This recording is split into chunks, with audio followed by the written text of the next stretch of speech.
दोस्तों, Indian army में नए और ज़रूरी बदलाव के बाद से ही एक बार फिर से पाकिस्तान को एक बड़ी चेतावनी दी गई है कि उसे अब और संभल के रहना चाहिए, क्योंकि देश को उसका दूसरा सीडीएस यानी चीफ ऑफ डिफेंस स्टाफ मिल चुका है।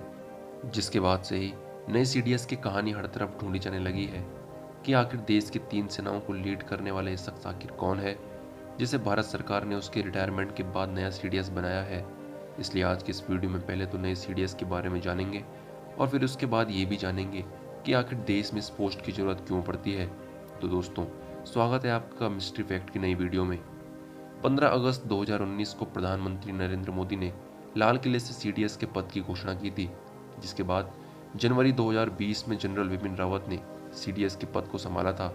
लेकिन आपको तो याद ही होगा कि किस तरह से पिछले साल विपिन रावत की एक हेलीकॉप्टर एक्सीडेंट में मौत हो गई थी, और तब से ही लोगों के मन में ये सवाल था कि क्या ये पद सिर्फ विपिन रावत के लिए बनाया गया है, क्या उनके बाद कोई दूसरा इस पोस्ट पर नहीं आएगा।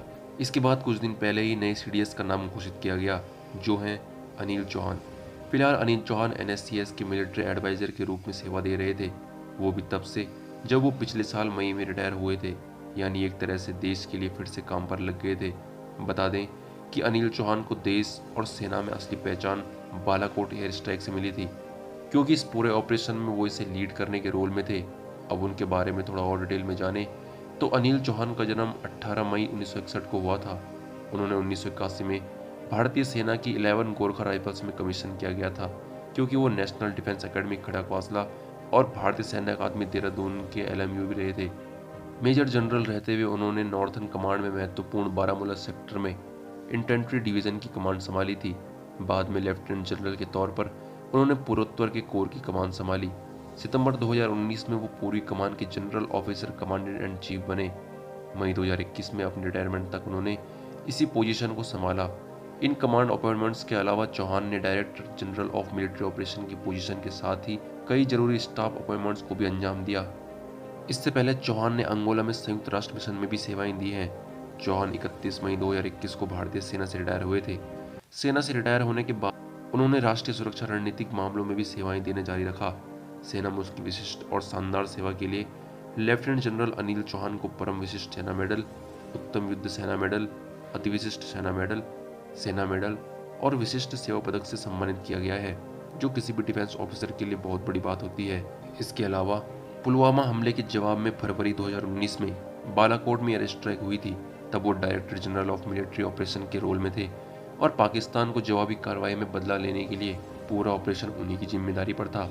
और जैसे ही ये एयर स्ट्राइक खत्म हुई, उनका ये सबसे सफल मिशन बन गया।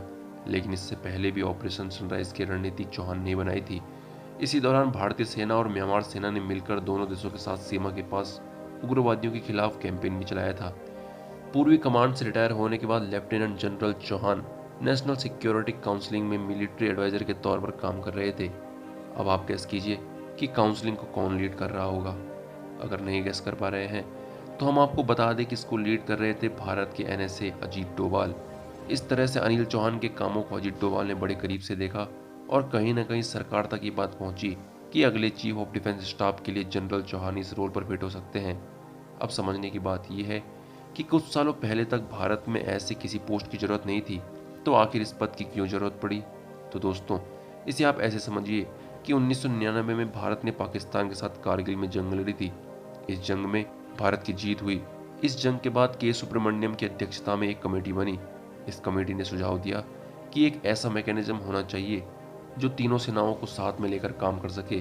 कमेटी के सुझाव के आधार पर 2001 में group of ministers chief of defence staff पद बनाने की सिफारिश की। अमेरिका, ब्रिटेन, इटली, फ्रांस और चीन समेत दुनिया के कई देशों में सीडीएस का पद है, लेकिन इसके बावजूद भारत में सीडीएस का पद नहीं बन सका।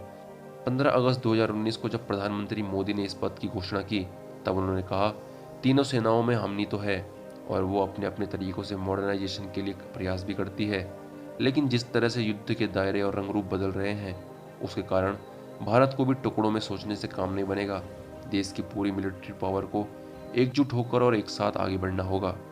सीडीएस तीनों सेनाओं के मामले में रक्षा मंत्री की प्रमुख सैन्य सलाहकार के रूप में कार्य करता है। तो दोस्तों, ये थी नई सीडीएस के बारे में महत्वपूर्ण जानकारी। आपको ये वीडियो कैसे लगी हमें कमेंट बॉक्स में जरूर बताएं। साथ ही वीडियो को लाइक और चैनल को सब्सक्राइब करके बेल आइकन जरूर प्रेस कीजिएगा। ताकि हमारे वीडियो आप तक जल्द से जल्द पहुंच सके।